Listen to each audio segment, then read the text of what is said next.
తాకట్లో ఉన్న బంగారాన్ని విడిపించి ఆ రోజున మార్కెట్ ధర కట్టి మిగిలిన డబ్బును మీకు అందిస్తుంది కొమ్మూరి గోల్డ్.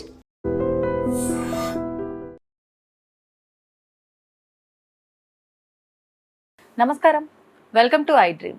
ధర్మ మార్గం విత్ విజిత కార్యక్రమానికి స్వాగతం.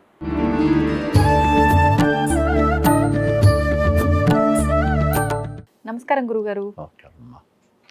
గురుగారు, మనసు అనేది కోతిలాగా చాలా చంచలం. దాన్ని చాలా కష్టం అదుపు చేయడం అంటూ ఉంటారు. నిజంగా ఏకాగ్రతతో కొన్ని పనులు చేసినప్పటికీ చాలా వరకు ఫలించవు. ఎక్కడో ఏదో ఒక లోపం జరుగుతూ ఉంటుంది. మరి ఇంకా ఇలాంటి ఏకాగ్రత లేని స్థితిలో మనం గనక ఏదైనా మంత్ర సాధన జపం చేస్తే ఆ మంత్రం సిద్ధిస్తుందంటారా? అసలు ఏకాగ్రత లేకుండా కొన్ని పనులు చేయడం సాధ్యం కాదు. ఏంటి గురుగారు కొన్ని పనులు? నా నోటితో చెప్పేసి మరీ బాగుండదు. చెప్పదగినవే చెప్పండి. కొన్ని పనులు ఏకాగ్రతతోనే చేయాలి. మనం వాళ్ళు రైఫిల్ షూట్ చేస్తున్నాం. షూట్ చేస్తున్నప్పుడు నువ్వు ఏకాగ్రతే ఉండాలి కదా, తప్పించి ఏదో అర్జునుడికి అయితే ఆ పిట్ట కన్ను అంటే పిట్ట కన్నే కనిపించింది. మరి ఆ పక్కన ఉన్నట్టు ఆకులు కనిపించినాయి, కొమ్మలు కనిపించినాయి, రెమ్మలు కనిపించినాయి అంటే నువ్వు దేని మీదకి వేస్తావు బాణం? కాబట్టి అక్కడ కాన్సన్ట్రేషన్తోనే కొన్ని పనులు చేయాలి. మనం జపం చేయదలుచుకున్నా, తపం చేయదలుచుకున్నా, పుస్తకం చదవదలుచుకున్నాం, ఒక ఇంటర్వ్యూ చేయాలి అని అనుకున్నాం, మనసు దాని మీదనే లగ్నం కావాలి. ఏ పని చేసినా సరేనమ్మా, నీ మనసు ఫుల్గా లగ్నం కావాలి.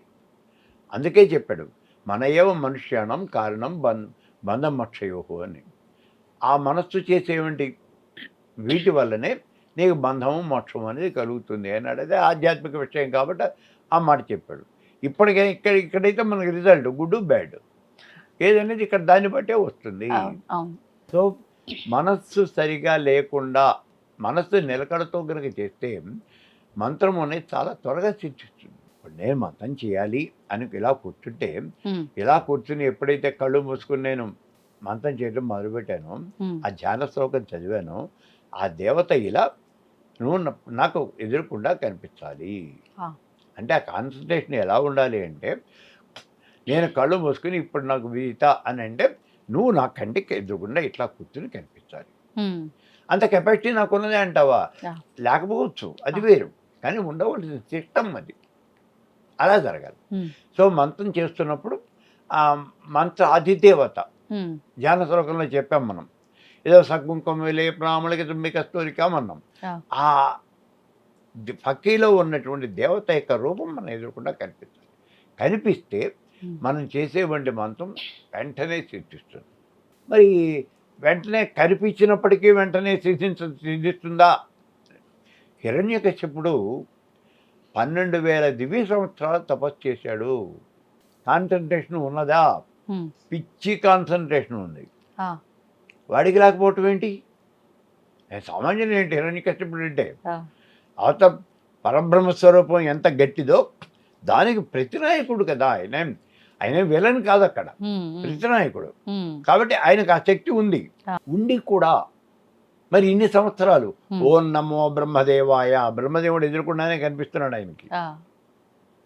కానీ వచ్చి నుంచోలా. ఎందుకని? మరి రావాలి రాలా అంటే నీ ఇది సరిపోలా. మరి వచ్చే వరకు నేలేవను అన్నాడు. పట్టుదలే కదా ఇక్కడ. వచ్చే వరకు నేలేవను, నేను రాను రా, నువ్వు చెయ్యి, కానీ చూద్దాం. రాను అనలేదు. బ్రహ్మదేవుడి దగ్గర పక్షపాతం లేదు, రాను అనలా, నువ్వు చెయ్యి అన్నాడు. సరే, ఈయన 12,000 దివ్య సంవత్సరాలు ఒళ్ళంతా ఇదైపోయింది, ఏం మిగలలేదు, ఓన్లీ బొంకలు మాత్రమే మిగిలినాయి. అటువంటి స్థితిలో బ్రహ్మదేవుడు చాలా మెచ్చుకున్నాడు. బ్రహ్మాండంగా తపస్సు చేస్తున్నాడు రా, చాలా బాగుంది, ఆనందించాడు. దేవతలు ఇక్కడ మనం ఆ దేవత యొక్క మనస్తత్వాన్ని మనం చాలా జాగ్రత్తగా క్యాలిక్యులేట్ చేయాలి. బ్రహ్మదేవుడి కోపం లేదు, చాలా బాగా చేస్తున్నాడు, గొప్పగా తపస్సు చేస్తున్నాడు, వాడికి మనం వరం ఇచ్చి తీరాలి. దేవతలంతా పరిగెత్తుకొచ్చారు. వచ్చి చూడు బ్రహ్మదేవ, నువ్వు మాత్రం వెళ్ళకు, వాడి వరాలు ఎక్కువ, వాడు దుర్మార్గుడు, రాక్షసుడు, ఎందుకంటే వీళ్ళవి పగలగొట్టాడు, అందుకని నువ్వు వాడి దగ్గరికి వెళ్ళకు, వాడి వరాలు ఇయ్యొద్దు అన్నారు. అది ఎట్లా కుదురుతుంది? వాడు పరీక్ష పాస్ అయ్యాడు, మరి వాడికి రిజల్ట్, వాడి సర్టిఫికేట్ ఇచ్చేయాలి కదా. వాడి రిజల్ట్ ఏదో ఇవ్వాలి, నేను ఇవ్వాలి, నాతో పాటు మీరు కూడా రండి అన్నాడు. అందరినీ వెంట పెట్టుకుని వచ్చాడు. అప్పుడు ఆయనకి కావాల్సిన వరాలు సరే ఏదో ఇచ్చేసాడు అనుకోండి. కాబట్టి ఇక్కడ మనస్సు కాన్సన్ట్రేషన్తో అంత కాన్సన్ట్రేషన్తో చేసినప్పటికీ కూడా 12,000 దివ్య సంవత్సరాలు పట్టింది. అంటే ఇక్కడ మనం ఏం కోరుతున్నాము అనేటటువంటి దాన్ని బట్టి ఆధారపడి ఉంటుంది, కోరికని బట్టి. ఇప్పుడు మనం ఏదో సామాన్యంగా వెళ్ళి అమ్మ నాకు 10 రూపాయలు ఇంక్రిమెంట్ పెంచాలి, ఇవాళ ఏదో మీటింగ్ జరుగుతుంది, అందరూ నా పేరు కూడా ఉండేట్టు చూడు, నా ఇంక్రిమెంట్ వచ్చేట్టు చూడు నమస్కారం పెట్టుకున్నాం. దానికి కావాలంటే ఓ పూజ చేయించాం, ఏదో వచ్చాం, మన అదృష్టం బాగుంటే ఇక్కడ వచ్చేస్తుంది, అయిపోతుంది. ఇది చాలా చిన్న కోరిక, అసలు పెద్ద కోరిక కింద లెక్కే కాదు ఇది. కానీ మరి హిరణ్యకశ్యపుడు కోరినటువంటి కోరిక ఏంటిది? నేను శాశ్వతంగా ఉండాలి అనేటువంటి దీంతో కోరాడు. అంటే పరబ్రహ్మ స్వరూపం ఆ తత్వం వాడికి కావాలి అని కోరాడు ఆయన. సామాన్యం. అందుకని అంత గట్టిగా తపస్సు చేయాల్సి వచ్చింది. మనం కూడా అంతే. ఇప్పుడు ఇదైతే పోనీ ఆ ఇంక్రిమెంట్ కాబట్టి అనుకున్నాం, అదే నేను ఐఏఎస్ పాస్ అవ్వాలి అనుకున్నాము, అప్పుడు వీడికి అర్హత ఉందో లేదో, వీడి రాతలో ఉందో లేదో మరి అన్నీ చూసుకోవాలి. ఆ చేసే ప్రయత్నం కూడా చాలా గట్టి భగీరథ ప్రయత్నం చేయాలి. అందుకే చెప్పేది కొన్ని విషయాలు మనం అవతల రిజల్ట్ ఏమిటి దాన్ని బట్టి ఇక్కడ మనం చేసేటువంటి ప్రయత్నం అనేది ఉండాలి. ఇప్పుడు కొన్నిసార్లు చాలా పట్టుదలతో నిష్టలు నియమాలు అన్నీ పాటించి ఇంకా కఠోరమైన దీక్ష, ఇది నాకు అయ్యేదాకా నేను కదలనని నేను కూర్చుంటే నా తలరాతలో లేనిది కూడా నాకు నిజంగా జరిగే అవకాశం ఉంటుందంటారా? ఉంటుందా అంటే ఇప్పుడు మార్కండేయుడు విషయం, మృకండ మహర్షి విషయంలో అదే మార్కండేయుడికి వచ్చేప్పటికి జరిగింది కదా. జరిగింది. మృకండుడికి పిల్లలు లేరు, ఈశ్వరుడిని అడిగాడు, పిల్లలు కలిగే రాత నీకు ఈ జన్మలో లేదన్నాడు, వెళ్ళిపోయాడు. ఈయన వదలలేదు, మళ్ళీ తపస్సు కంటిన్యూ చేస్తున్నాడు.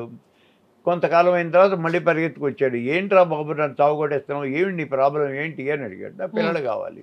సరే అప్పుడు ఏదో ఆయుష్ తక్కువడా లేదో ఒక పిల్లవాడు నీకు పుడతాడు అన్నాడు, మరి సాధించాడు. కాబట్టి అలా కంటిన్యూగా కనుక చేసినట్లయితే అంతకాలం మనం చేయగలగాలి. మీకు ఇందులో సింపుల్ ఎగ్జాంపుల్ ఏమంటే, ఒకసారి ఈ మృత సంజీవిని విద్య అనేది ఈశ్వరుడి దగ్గర ఉంది. విద్యలకు అన్నింటికీ అధిపతి దక్షిణామూర్తి కదా శివుడు. ఆ శివస్వరూపం ఆయన దగ్గర ఉంది మృత సంజీవిని విద్య. శుక్రాచార్యుడు వెళ్ళాడు, రాక్షస గురువు.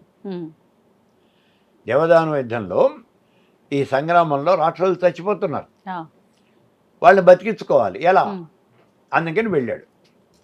ఏం కావాలయ్యా అన్నాడు. నాకు మృత సంజీవిని విద్య కావాలి. ఎవరితో మాట్లాడాడు? డైరెక్ట్గా శివుడితోనే మాట్లాడాడు. శివుడు ప్రత్యక్షమయ్యాడు, ప్రత్యక్షమైన శివుడినే అడిగాడు, నాకు ఇమ్మని అడిగాడు. ఇమ్మని అడిగితే లాభం లేదు. మరి ఎట్లా? నువ్వు ఒక పని చెప్తాను చేయవయ్యా, నువ్వు అడిగింది కాదన్నాను నేను. నువ్వు ఒక పని చేయాలి. ఏం చేయాలి? చుట్టూ పచ్చి కట్టెలు పెట్టుకుని, పచ్చి కట్టెలు వాటికి నిప్పంటించు. పచ్చి కట్టెలు మండవు, అవి పొగ వస్తాయి. ఆ పొగ వస్తుంటే నువ్వు కళ్ళు మూసుకుని ముక్కు మూసుకుని అలా శ్వాస దిగ్బంధనం చేసి నువ్వు అలా కూర్చోకూడదు. ఆ పొగను నువ్వు పీల్చాలి. ఆ పచ్చి కట్టెల నుంచి వచ్చే పొగ కనుక మనం పీలిస్తే అదిరిపోతుంది. సామాన్యమైనటువంటి విషయం కాదు, విపరీతమైన దగ్గు వస్తుంది, శ్వాస ఆడదు. అలా తలకిందులుగా నుంచుని చుట్టూ కట్టెలు పెట్టుకుని ఆ పొగ పీలుస్తూ 12 సంవత్సరాలు నువ్వు తపస్సు కనుక చేస్తే అప్పుడు నీకు మృత్యుంజయ విద్య నీకు వస్తుంది అన్నాడు. అలాగే స్వామి వస్తుంది కదా, చాలు అన్నాడు. ఆయన వెళ్ళిపోయాడు, హిమాలయాలకు వెళ్ళిపోయాడు. ఆయన ఈ అరేంజ్మెంట్స్ అన్నీ చేసుకున్నాడు, తలకిందులుగా నుంచి తపస్సు చేయడం మొదలుపెట్టేశాడు. ఈ విషయం తెలిసింది, కొంతకాలం అయింది. ఇంద్రుడు వచ్చాడు, ఈశ్వర నాకు మృత్యుంజయుని విద్య కావాలి అన్నాడు. ఇప్పుడేనయ్యా ఆయన వచ్చి వెళ్ళాడు శుక్రాచార్యుడు, ఆయనకి ఇదే మాట చెప్పాను, నీకు ఇదే మాట చెప్తూ ఉన్నాను, నువ్వు అలాగనగా తపస్సు చేసినట్టయితే నీకు వస్తుంది పో అన్నాడు. ఇది ఎవడి వల్ల అవుతుంది అన్నాడు. అంటే శుక్రాచార్యుడు మరి చేస్తానని వెళ్ళాడు అంతే, ఆయన చేయాలి కదా, ఆయన వల్ల ఏం కాదులే, ఇది జరిగే పని కాదు అన్నాడు. ఇంద్రుడు వెళ్ళిపోయాడు. కానీ 12 సంవత్సరాల తర్వాత శుక్రాచార్యుడు తిరిగి వచ్చాడు. స్వామి చేశాను అన్నాడు.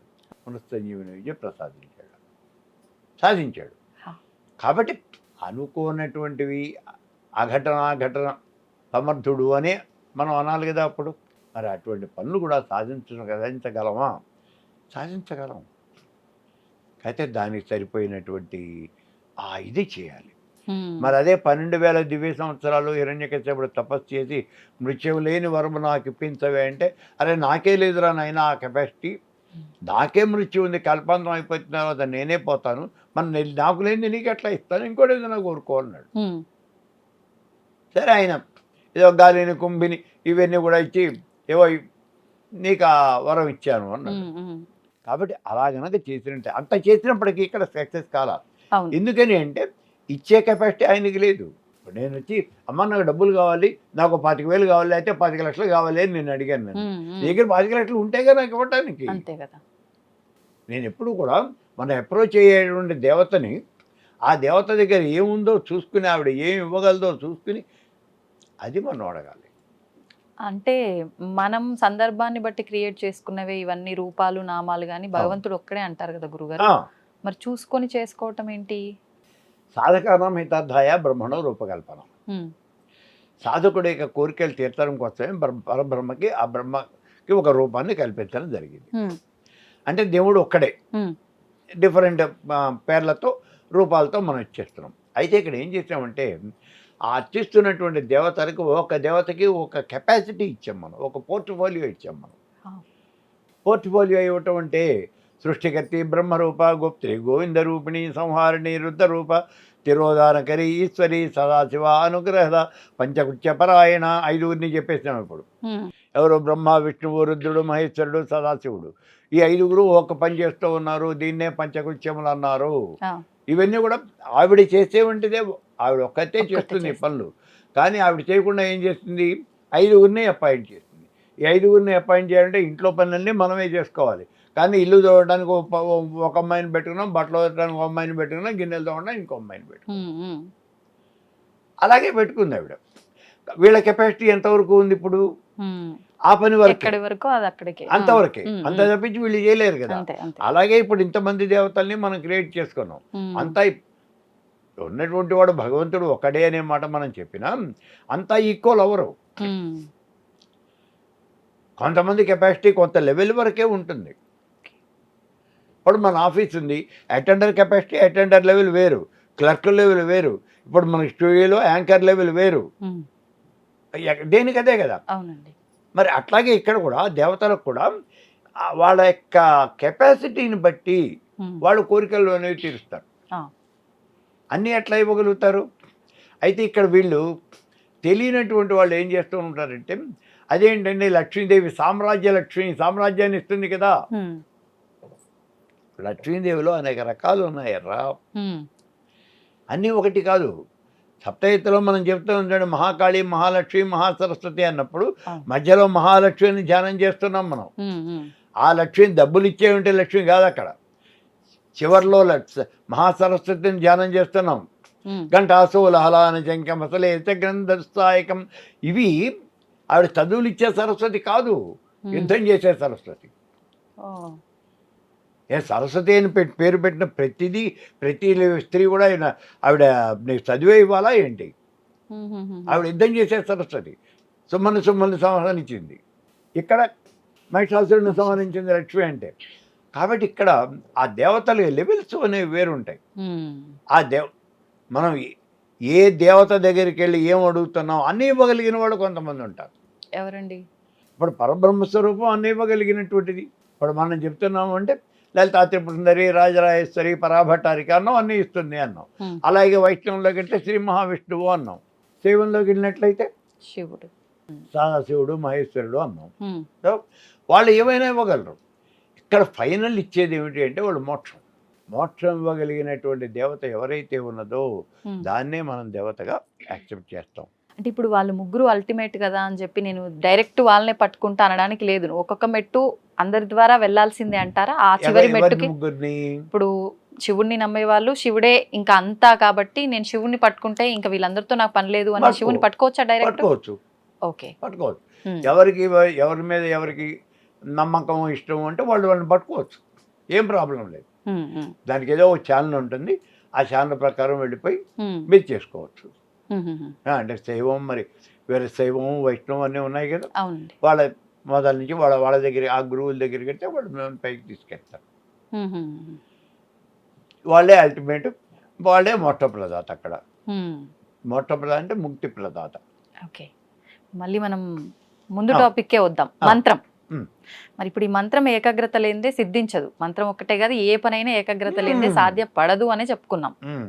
భగవంతుడి విషయానికి వచ్చేసరికి ఏది మనకు అవసరం లేదు, పక్కన పెట్టేద్దాం, భగవంతుడిదే మాట్లాడుకుందాం. ఓకే. తెలిసి చేసినా తెలియక చేసినా నువ్వు స్పృహలో ఉండి చేసినా ఏ రకంగా చేసినా ఫలితం అయితే ఖచ్చితంగా ఉంటుంది అని కూడా మన ఆధ్యాత్మికతలో చెప్తూ ఉంటారు. అంతేగా. మరి దీనికి ఎలా మార్చుకోవచ్చు అంటారు? ఆత్మాత్మం గిరిజామతి పరిజన ప్రాణ శరీరం గృహం పూజాతే విషయోగ భోగ రచన నిద్రా సమాధి స్థితి సంచాలపదయో ప్రదక్షిణ నిధి శ్రోత్రాణి సర్వాంగిరో యజ్జత్కర్మ కరోమి తత్తదఖిలం శంభో తవారాధనం. నేను ఏం చేసినప్పటికీ కరచరణ కృతం వా కర్మ వా కాయం వా, ఇవన్నీ కూడా నీ యొక్క ఆరాధనే. నీ యొక్క ఆరాధన ఏంటంటే నువ్వేదో వెధవ పనులు చెబుతూ వెధవ కబుర్లు చెబుతూ ఇవి కూడా నీ ఆరాధనే అని అది కాదు చెప్పింది అక్కడ. అది కాదు, నువ్వు రేపల్లెలో అదే చెప్పేది. భగవానుడు చెప్తాడు, మోక్షం పొందే మార్గం ఏమిటో చెప్పవయ్యా అని అడుగుతారు. అడిగితే రేపల్లెలో వాళ్ళ గోపికలు ఏ రకంగా, గోపాలుడు ఏ రకంగా అయితే నన్ను అర్చన చేశారో ఆరాధించారో అలాగే మీరు కూడా ఆరాధించండి. వాళ్ళు ఏం చేస్తారయ్యా బాబు మాకెలా తెలుస్తుంది అంటే అప్పుడు చెప్తాడు, నిద్ర లేస్తూనే మంచం మీద నుంచి లేస్తూనే కృష్ణ కృష్ణ అంటూ లేచారు. ఏ పని చేస్తున్నా లేవగానే మీరు ఆ దూడల్ని వదిలిపెట్టారు, గోశాల బాగు చేసుకున్నారు, పాలు తీసుకున్నారు, మళ్ళీ వాటిని తోలికి వెళ్ళిపోయారు, అంతా కృష్ణ కృష్ణ అనే నామంతోనే వెళ్ళిపోయారు తప్పించి ఇంకో మా నామం లేదు. తీసుకెళ్ళిపోయారు, ఆవులను మేపుకొచ్చారు, సాయంత్రం వచ్చారు, మళ్ళీ తిన్నారు, పడుకున్నారు.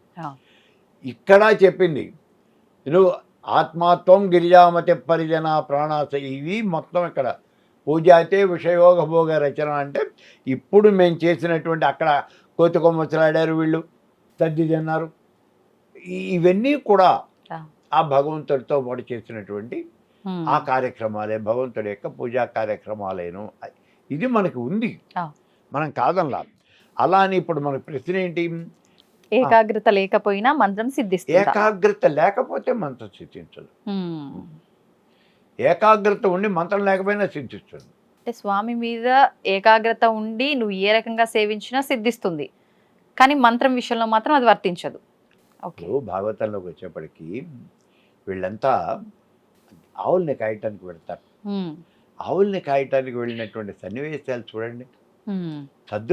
సద్ది మూట కట్టుకుని తీసుకెళ్ళారు. అలా మూట కట్టుకుని తీసుకెళ్ళినటువంటి సద్ది ఆవు దూడల్ని కాస్తూ, ఆవుల్ని కాచేవాళ్ళు వేరు, దూడల్ని కాచేవాళ్ళు వేరు.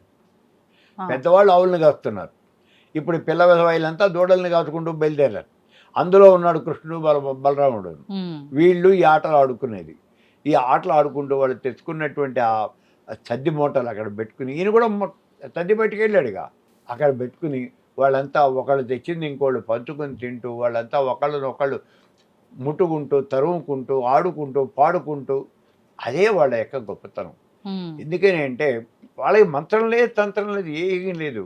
కానీ సాక్షాత్తు పరమేశ్వర స్వరూపం దగ్గరికి వెళ్ళాలి అంటే మనం చాలా చాలా పరిశ్రమ చేయాలి, చాలా పండిపోవాలి.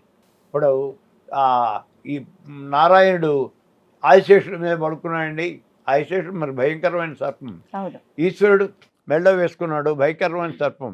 మెళ్ళ వేసుకున్నాడు అంటే తనకి ఉన్నటువంటి తమో గుణాన్ని పూర్తిగా వదిలిపెట్టి ఆ సర్పం ఆ స్థితికి వెళ్ళింది.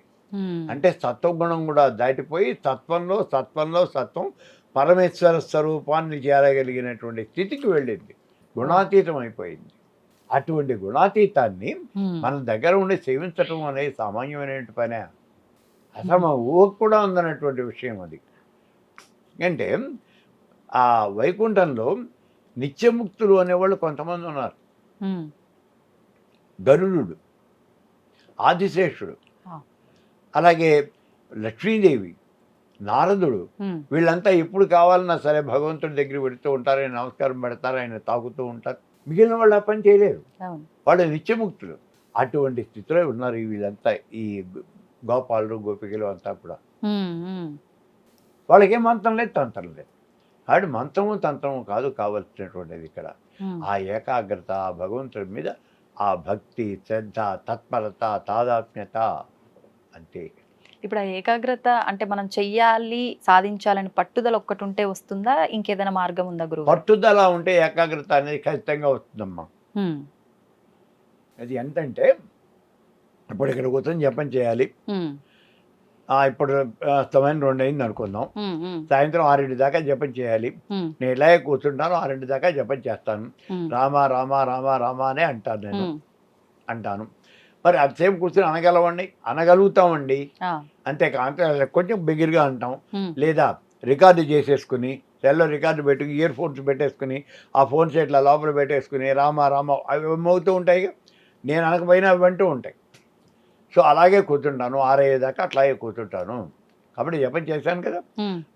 ఇలా కనుక నువ్వు ప్రాక్టీస్ చేస్తే, కొద్ది రోజులు ప్రాక్టీస్ చేస్తే నీ కళ్ళ ముందు ఆ దేవత అనేది ఖచ్చితంగా కనిపిస్తుంది. అందుకే చెప్పాం, నీకు ఆ ధ్యేయమైనటువంటి వస్తువు ఏదైతే ఉన్నదో, ఆ దేవత ఏదైతే ఉన్నదో దాని యొక్క ఆకారాన్ని ముందు అరేంజ్ చేసుకోండి, ముందు ఉండేట్టుగా అరేంజ్ చేసుకో. కళ్ళు మూసుకో. ఇప్పుడు నువ్వు నాకు ఎదురుకుండా ఉన్నావు, నేను కళ్ళు మూసేసుకున్నాను. కళ్ళు మూసుకున్న 2 క్షణాలు నీ మొహం నాకు కనిపిస్తుంది కదా కదా. 3వ క్షణంలో ఏమవుతుంది, నీ ఒంటి దప్పైపోతుంది. మళ్ళీ కళ్ళు తెరు, మళ్ళీ కళ్ళు తెరిస్తే నువ్వు కనిపిస్తున్నావు, మళ్ళీ కళ్ళు మూసుకో. 2 క్షణాలు ఇలా కొంతకాలం ప్రాక్టీస్ చేస్తే కళ్ళు మూసినా తెరిచినా నీ ముఖమే కనిపిస్తుంది. దాన్ని ఆ మూర్తి రూపాన్ని నువ్వు అరేంజ్ చేసుకో. ఆ చేసుకోవడం అనేది నీ యొక్క పట్టుదలలో ఉంటుంది. నువ్వు ఎలా నీకు వీలవుతుందో చూసుకుని దాన్ని నువ్వు కనుక అరేంజ్ చేసుకున్నట్లయితే నీకు దాని మీద ఏకాగ్రత అనేది తప్పకుండా ఖచ్చితంగా కలుగుతుంది. ధ్యానం చేసేటప్పుడు ధ్యానం చేయాలి అంటే ఏం కావాలి, జయమైనటువంటి వస్తువు నీ కళ్ళ ముందు కనిపించాలి కదా. ధారణ అనేది అందులో మెయిన్. ముందు ధారణ అంటే ఆ వస్తువు మీద మనం కాన్సన్ట్రేషన్ చేయటం. ఆ ధారణ వస్తేనే ధ్యానం. మన వాళ్ళు ప్రతి వాళ్ళు చెబుతుంటారు, నేను ధ్యానంలో కూర్చున్నానండి అని. ఏం కూర్చున్నావు, గోతులో కూర్చున్నావు. ఏమిటి ధ్యానం ఉంది ఇందులో? నీకు ధ్యానం చేస్తే జయం నీ కంట ముందు కనిపించాలి. కనిపిస్తుందా? లేదు. అది రావాలి ముందు. అంటే ముందుగా మనకు రావాల్సినటువంటిది ధారణ రావాలి. మన భగవంతుడి యొక్క స్వరూపాన్ని కళ్ళ ముందు సాక్షాత్కరింపజేసుకోవాలి. అప్పుడు నువ్వు చేసే ధ్యానానికి ఒక ఇది ఉంటుంది. అప్పుడు భగవత్పాదులు వారు చెప్పినట్టుగా నిశి చర్మ భాగే విసుదవు. రాత్రిపూట చివరి భాగంలో అంటే 4వ జామున అప్పుడు లేచి కూర్చుని అప్పుడు నువ్వు జపం చేయ. 3:30కి నిద్ర లేచి కాళ్ళు చేతులు కడుక్కుని వచ్చి కూర్చుని అప్పుడు నువ్వు జపం చేయవయ్యా. అప్పుడు మళ్ళీ స్నానం చేయాలండి. ఈ పిచ్చి ప్రశ్నలు వేయకండి. కాళ్ళు చేతులు కడుక్కోమని చెప్పాం కదా, వచ్చి కూర్చోండి. అప్పుడు కూర్చొని జపం చేయి. 6 దాకా జపం చేయి. అప్పుడు పోయి ఇక మిగిలిన పనులన్నీ నువ్వు చేసుకో. ఇప్పుడు ధ్యానంలో కూడా నేను స్వామి నామమో మంత్రమో నేను జపం చెయ్యాలి అని అంటే ఖచ్చితంగా నేను అది గురువు ద్వారానే తీసుకోవాలా? ఆ నామమైన మంత్రం తీసుకోవడం బెటర్, ఖచ్చితంగా తీసుకోవాలి. ఎందుకంటే ఏమన్నా హెచ్చు తగ్గులు తేడాలు వస్తే మళ్ళీ ఎవడు చెప్తాడు నీకు? నేను ఇదివరకు ఒకసారి చెప్పాను, నాకు కళ్ళలో కనిపిస్తుందండి మంత్రం, నేను ఆ మంత్రాన్ని చేస్తానండి. చెయ్యి. ఎవరిదన్నారు? చెయ్యి. మరి నాకు అనుమానం వచ్చిందండి, వెళ్ళి అడుగు. కళ్ళలో కనిపిస్తుంది కదా, కళ్ళలోకి వెళ్ళి అడుగు. మనం అనుకుంటే రాదు కదండి కల్లో. ఎందుకంటే అదే అదే అదే అదే ఒక చిన్న ఎగ్జాంపుల్ చెప్తాను. మన దసరా పండగకి మా పాలమ్మ ఇచ్చి దసరా పండుగ సర్వ ఉంది. అవును, దసరా పండుగ పాలు వేసేళ్ళు. ఏమైందని? కాదండి నాకు దసరా మామూలు ఇవ్వాలి. దసరా మామూలా? ఎప్పుడు ఇవ్వలేదుగా. అమ్మగారు ఉంటే ఇచ్చేవాళ్ళు అండి అంది. మరి పోయి ఆవిడని అడుగాను. నేను అమ్మగారి దగ్గర కదా, అడుగు, ఇస్తే తెచ్చుకో. కాబట్టి కల్లో కనిపించింది కదా, కల్లో ఎలా కుదరదు. గురువు దగ్గర మంత్రం చెప్పుకోండి, సశాస్త్రీయంగానే చేయండి. అనుభవం పని ఉన్నా లేవైనా వారానికి ఒకసారి గురువుని కలవండి, నెలకోసారైనా కలవండి, ఆయనతో ఫోన్లో ఉన్నా మాట్లాడండి, ర్యాపోర్ట్ అనేది పిచ్చుకోండి. నీకు సూత్రాలు చాలా ఉంటాయి. ఏ రకంగా చేసే మంత్రం త్వరగా సిద్ధిస్తుంది అనేవి కూడా కొన్ని ఉంటాయి. కాబట్టి అవన్నీ కూడా గురువుగారు చెప్తాడు నీకు. అంటే వీళ్ళకి ఏ మంత్రం ఇస్తే కరెక్ట్ అనేది కూడా గురువు డిసైడ్ గురువుగారే చేస్తారు. ఇస్తాడు. అంతేగాని మీరు అడిగి మంత్రం ఇవ్వడు. నువ్వు మంత్రం అడిగితే ఎందుకు అని అడుగుతాడు నేను. ఉమ్, తెలిసిన వాడైతే ఎందుకు అని అడుగుతాడు. ఉమ్, ఒకసారి ఎవడో పోయి ఏదో దేవాలయంలో ఉంటాం, ఉమ్, నాకు పంచేసి మంత్రం కావాలి ఎవరిస్తారు అని అంటే ఆ పూజారి గారు చెక్కమని వచ్చి నేను ఇస్తారా అన్నట్ట. ఏదో ఆయన గుళ్ళో ప్రసాదం అనుకుని ఉంటాడు, ఆయన చెక్కమని ఇస్తారా అన్నట్ట. అలా ఎవరు ఇవ్వరు. ఉమ్, నువ్వు మంత్రం అడిగితే ఎందుకు నీకు, నువ్వేం చేస్తావు, ఆ. అసలు నువ్వేం చేస్తున్నావు, ఇప్పటివరకు ఏమన్నా మంత్రం చేసావా, ఉమ్, మరి చేయకుండా నీకెందుకు మంత్రం, నిన్న యక్ష ప్రశ్నలు వేస్తారు, ఉమ్, వేసి అసలు నువ్వు కరెక్టా కాదా అనే విషయం వాళ్ళు ఎసెట్ చేసుకుంటారు. చేసుకుని ఆ తర్వాత నీకు మంత్రం ఇవ్వాలి అంటే ఏ మంత్రం కావాలి, చదువుకునే పిల్లవాడు పోయి నాకు పంచేసి మహామంత్రం కావాలి అంటే నీకు అది ఎందుకురా, ఆ, నీకు చదువు కదా కావాల్సింది. అవును. కాబట్టి దక్షిణామూర్తి మంత్రం చేసుకో, నువ్వు ఉమ్, మేధా దక్షిణామూర్తి మంత్రం ఇస్తాను, నువ్వు చేసుకోపో, ఆ, నీకు దానికి ఉపయోగిస్తుంది. అలా చెప్తారు తప్పించి మిగిలినటువంటి మంత్రాలు అలా మీరు అడిగినటువంటి మంత్రాలు వాళ్ళు చెప్పరు. ఉహుహు. ఇప్పుడు మంత్రం ఏ మంత్రం గురువు నుంచి తీసుకున్నప్పటికీ ఆహార నియమాలు ఈ కట్టుబాట్లన్నీ పిల్లలైనా పెద్దలైనా ప్రతి ఒక్కరు పాటించాల్సిందేనండి.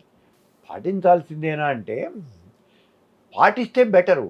ఏమని ఇష్టం లేకుండా నేను జపం చేస్తానండి ఉమ్, చేయకూడదా అని అంటే, ఇదివరకు నేను వాడిని చూశాను, ఆయన ఉమ్, యోగా నేర్చుకుంటున్నాను అన్నాడు. ఆ, బాగుందయ్యా అన్నాను.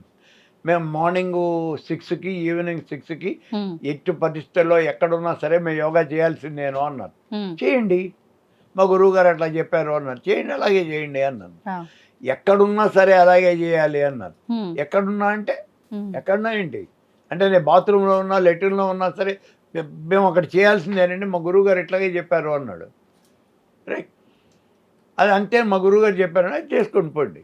ఉహు, ఎందుకంటే యోగం చేయాలి అంటే దానికి కొన్ని నియమాలు చెప్పాడు కదా, మరి ఆ నియమాలు పాటించాలి. ఉమ్, ఆయన ఏం చెప్పాడు, కొన్ని ఆపద సమయాల్లో తప్పని పరిస్థితుల్లో ఆ, సంగామే సంకటే తథా అన్నాడు. యుద్ధం చేస్తున్నావు, మరి అప్పుడు ఆ టైంలో భగవన్నామం చేయాల్సి వచ్చింది, చేసే ఎక్కడ, అంతే తప్పించి ప్రతిసారి మంత్రం చేయాలి అంటే యుద్ధం రావాలి అంటే ఎట్లాగా, ఉమ్, అలా కాదు. సమయం సందర్భం ఉంటే వాటిని బట్టి మనం చూసుకుని చేయాలి. నియమాలు నిష్టలు పాటిస్తే ఉమ్. మంత్రం త్వరగా సిద్ధించడం జరుగుతుంది, ఫలితం ఉంటుంది. ఇప్పుడు ఈ మంత్రాలకు కూడా వయస్సు పరిమితి ఏమైనా ఉంటుందా? గురువు నుంచి మంత్రం తీసుకోవాలి అని అంటే తీసుకునే వ్యక్తికి వయసుతో సంబంధం ఏమైనా ఉంటుందా? ఏముండదమ్మా, ఏముండదు. ఏముండదు. ఏ మంత్రానికైనా. ఏ మంత్రానికైనా సరే అలా మంత్రం చెప్పుకోవాలనే కోరిక నీకు ఉండాలి. నీకుంటే నువ్వు ఏ మంత్రం అయినా చెప్పుకోవచ్చు, ఎప్పుడైనా చెప్పుకోవచ్చు. ఓకే. ఇప్పుడు మొన్న ఎవరో వాళ్ళు ఫోన్ చేశారు, స్వామి నాకు ఏదో మంత్రం కావాలి, నేను పెద్దవాడిని అయిపోయాను. ఎంత పెద్దవాడు అయ్యావయ్యా? దగ్గర 70 సంవత్సరాలు వస్తున్నాయి స్వామి, వస్తున్నాయి. నేను ఇంతకాలం ఏం చేయలేకపోయాను, అలా తిరుగుతూ వచ్చాను. మరి ఇప్పుడన్నా ఏదైనా చేద్దాము అని అనుకుంటూ ఉన్నాను, నాకు ఏదైనా ఒక మంత్రం ప్రసాదించండి. అలాగే నువ్వేం పెద్దవాడు అయిపోలేదు, 70 సంవత్సరాలకే పెద్దవాడు అయిపోయినావా? ఇవాళ 80 ఏళ్ళు కదా ఎవరి ఏజ్, మరి ఇంకో 10 ఏళ్ళు ఉందిగా, చేయొచ్చు, ఏం పర్లేదు, తీసుకుని చెయ్యి. అసలు లేని దానికన్నా కొంతనే కదా, నేను ఉన్నంత వరకు చెయ్యి. వయసుతో ఏ నిమిత్తం లేదు, ఎవరైనా మంత్రం తీసుకోవచ్చు. ఇప్పుడు ఇలా అంటే నేను ఇలా చివరి దశ అంటున్నాను తప్పుగా అనుకోవచ్చు. ఏమో, ఒక రకంగా మీరన్న 80 అంటే 70 అంటే ఇంకో 10 సంవత్సరాలు మహా అయితే అనుకోవచ్చు. అనుకుందాం. ఇలాంటి దశలో ఈ 10 సంవత్సరాలు ఆయన ఈ మంత్రం తీసుకొని ఈ ఆధ్యాత్మిక భావనలో ఉండి పోతే మరొక జన్మ తీసుకున్నప్పుడు ఈ వాసనలన్నీ ఉండి ఇదే కంటిన్యూ అవుతుందంటారా? భగవానుడిని అడుగుతారు ఈ ప్రశ్న. ఒక వ్యక్తి యోగా నేర్చుకుంటున్నాడు, యోగా చేస్తున్నాడు, కొంత లెవెల్ వరకు వెళ్ళాడు. అంటే మనం ఏబిసిడి 4 లెవెల్ ఉన్నాయి అనుకుందాం. ఏబి 2 నేర్చుకున్నాడు. ఇక్కడితో ఆయన వయసు అయిపోయింది, ఆయన కాస్త కాలం చేశాడు. వీళ్ళు అడుగుతారు, ఉద్ధవుడు అడుగుతాడు, ఓ భగవాను, తర్వాత జన్మలో వీడు మళ్ళీ ఏ దగ్గర నుంచి మొదలు పెట్టాలా? బి వరకు నేర్చుకున్నాడు కాబట్టి సి దగ్గర నుంచి మొదలు పెట్టాలా? ఎలా, ఏమవుతుంది అని అంటే, గురువు గారి దగ్గరికి వెళ్ళినప్పుడు ఏ దగ్గర నుంచి మొట్టమొదటి ఆలు రాయడం దగ్గర నుంచి నేర్చుకోవాల్సిందే మళ్ళీ. అయితే ఇక్కడ ఏమవుతుందంటే, ఏబీలు 2 కూడా నువ్వు గతంలో నేర్చుకుని ఉన్నావు కాబట్టి, నీకు పరిచయం ఉన్నావు కాబట్టి ఒక్కసారి చెప్పుకోగానే నీకు అవి వచ్చేస్తాయి. It doesn't take much time, నీకు 4 రోజుల్లో వచ్చేస్తాయి.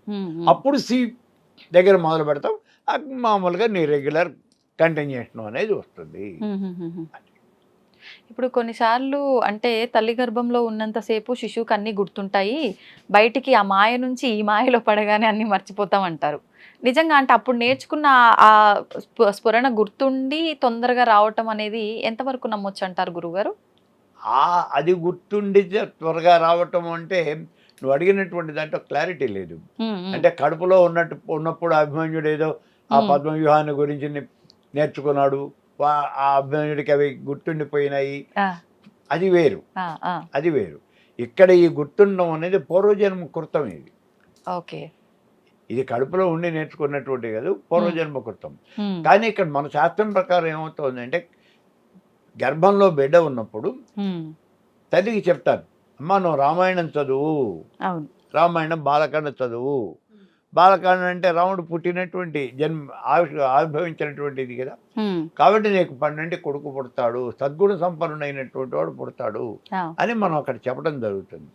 కాబట్టి అది మనం అవి శాస్త్రీయంగా మనకు చెప్పినటువంటిది. మరి ఇవాళ రోజున డాక్టర్లు దాని గురించి ఏం చెప్తున్నారో నాకు తెలియదు, కానీ ఈ గర్భిణి అయినటువంటి స్త్రీకి ప్రశాంతమైనటువంటి వాతావరణం ఇవి అవసరం అని మాత్రం వాళ్ళు చెప్పడం విన్నాను నేను. మరి ఆ లోపల ఉన్నటువంటి ఇవి ఏమాత్రం వాళ్ళు చెప్తున్నారో నాకు తెలియదు. ఇప్పుడు ఈ గర్భిణీ స్త్రీ కూడా అంటే శిశువు ఆరోగ్యంగా జన్మించడానికి ఏదైనా మంత్రం తీసుకొని చేసిన సందర్భాలు అలా చేయాల్సిన అవసరాలు ఉన్నాయంటారా? చేసుకోవచ్చు, మంత్రాలు ఉన్నాయి. నువ్వు గురువు గారి దగ్గర వెళ్తే ఆయన ఏ మంత్రం కావాలో నీకు ఏటో చెప్తాడు. సామాన్యంగా ఈ రామాయణం పారాయణ చేయండి అనే చెప్తాడు. 14, 15, 16 సర్గలు పర్టికులర్గా ఆ యాగం చేస్తూ ఉన్నటువంటి సందర్భం కదా అది. ఆ సర్గలు పారాయణ చేయండి, సాక్షాత్తు రాముడే మీకు జన్మిస్తాడు, అటువంటి సద్గుణ సంపన్నుడు జన్మిస్తాడు అని మనకు చెప్పడం జరుగుతుంది. సంతోషం గురుగారు, చాలా చక్కటి వివరణ ఇచ్చారు, ధన్యవాదాలు. తవ్వుతున్న శివలింగం సరే దాన్ని అట్లా కప్పేసేయండి, చూపించదండి. కృష్ణ ఇస్ దేర్, మూర్తి పూజ కాదు, సాక్షాత్ బ్రజేంద్ర నందన భగవాన్ ఉన్నారు మూర్తిలో. ఏమీ ఆశించకుండా ఆరాధించే వాళ్ళు కూడా ఉన్నారా ప్రభుజీ? నిజమైన భక్తి అంటే మనకు తెలియదు కాబట్టి